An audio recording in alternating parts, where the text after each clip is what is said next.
It seems we've been talking a lot lately about data centers. Builders are trying to get approval to construct multiple centers in our area, including one in Stokes County and another in Rural Hall. There's been plenty of opposition to these facilities. You're not alone if you don't know much about them. WFMY News 2's Nixon Norman went to the experts to get the pros and cons. There's no denying that data centers face growing scrutiny, of course, as demand for them goes up. Anytime you use your phone, car, or even a smart doorbell, data is being processed and stored, and it has to go somewhere. Proposed data centers in Stokes County and Rural Hall have faced backlash for months, particularly over environmental concerns.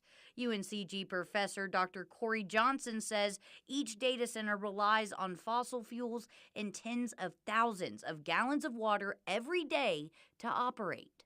What we're using today, whether it be fossil fuels to make electricity or water to cool these things down, are we still going to have the supplies of those things we need going forward if we just increase our use willy-nilly so that we can get on our phones and ask ChatGPT to answer every question that we want to know the answers to? He says it's less about data centers being good or bad.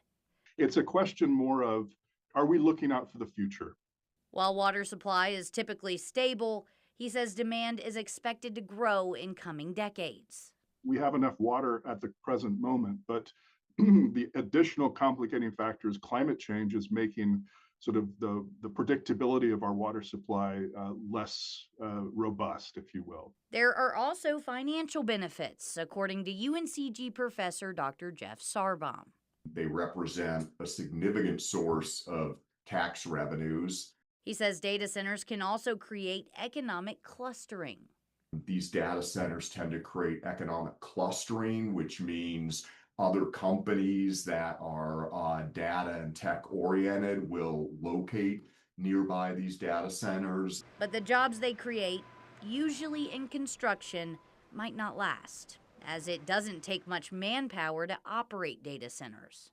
These jobs tend to be temporary, and that once the data center is built out, it takes far fewer people to run them. Dr. Johnson says there's no avoiding the cost. Know that there's no free lunch. Environmentally, economically, there's no such thing as a free lunch. And you and I and the consumers will end up paying for this one way or another. In Greensboro, Nixon Norman, WFMY News 2.